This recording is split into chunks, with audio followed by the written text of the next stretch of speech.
bangun pagi dan semangat yang menyala, Nuha memutuskan untuk mengikuti petunjuk peta.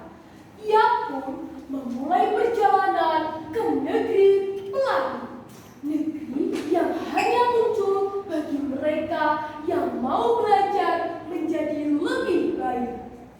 Nuha memulai langkahnya dan sampailah di tempat pertama, di lembah hijau. Nuha memasuki lembah hijau ketika hujan mulai turun.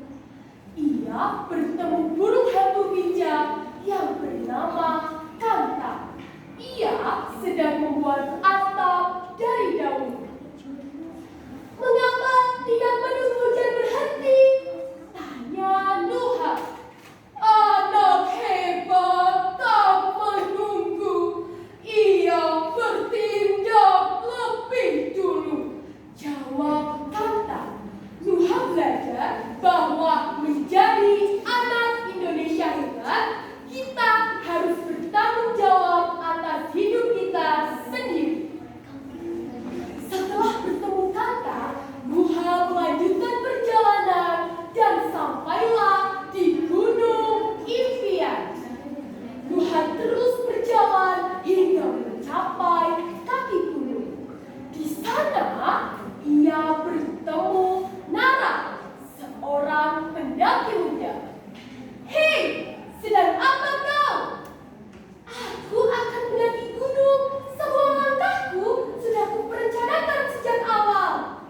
Dari Nara, Nuha belajar bahwa impian yang jelas memberi arah pada setiap tindakan. Nuha melanjutkan perjalanan dan sampailah di Sungai Pilihan. Di depan sungai bercabang 3, Nuha bingung memilih arah. Di sana, kura-kura bijak bernama Tata memberi nasihat. "Pilihlah yang penting meskipun itu sulit. Bukan yang mudah, namun menyesalkan." Mendengar nasihat dari Tata, Nuha bingung. Nuha memejamkan mata dan bertanya pada hatinya. Dengan tekad yang kuat, Nuha memilih jalur yang menantang. Tapi benar, ia belajar bahwa anak hebat tahu memilih yang utama bukan hanya yang menyenangkan. Nuha terus berjalan hingga sampailah di hutan damai. Di tengah hutan rindang, 2 rusa berselisih karena memperebutkan buah. Nuha mendekat dan berkata, "Bagilah buah itu, lalu tanam bijinya bersama. Mohonnya akan memberi kalian lebih banyak." Rusa itu tersenyum dan berbahagia. Nuha belajar bahwa anak hebat mencari solusi yang baik untuk semua.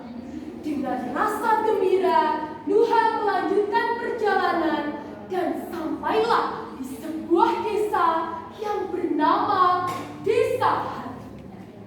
Di sana, ia bertemu gadis kecil yang bernama Lila.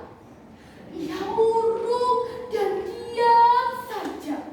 Alih-alih bertanya, Nuha duduk diam di sampingnya dan menunggu. Lila pun bercerita kepadanya. "Terima kasih karena mau mendengarkan," kata Lila. Nuha belajar bahwa memahami orang lain lebih penting daripada segera ingin dimengerti. Nuha melanjutkan perjalanan dan sampailah di sebuah pulau persahabatan.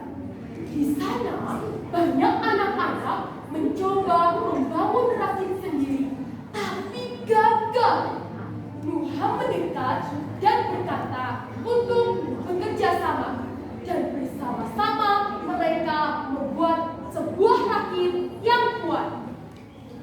Dari pengalamannya itu, Nuha belajar bahwa anak hebat selalu bekerja sama dan menghasilkan sesuatu yang lebih Perjalanan terakhir membawa Nuha ke sebuah danau jernih. Danau yang jernih, sehingga ia dapat melihat bayangannya sendiri di permukaan air.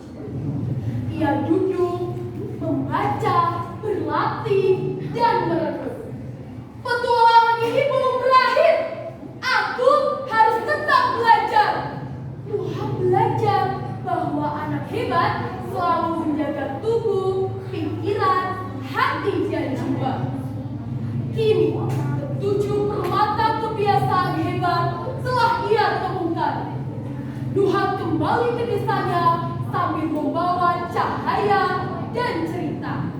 Sejak saat itu, desa mereka berubah menjadi tempat yang penuh semangat dan kebahagiaan. Anak-anak belajar bersama, tumbuh bersama, dan menjadi anak Indonesia hebat. Sekian dari dongeng dari saya.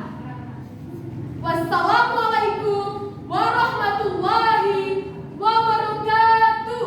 Waalaikumsalam.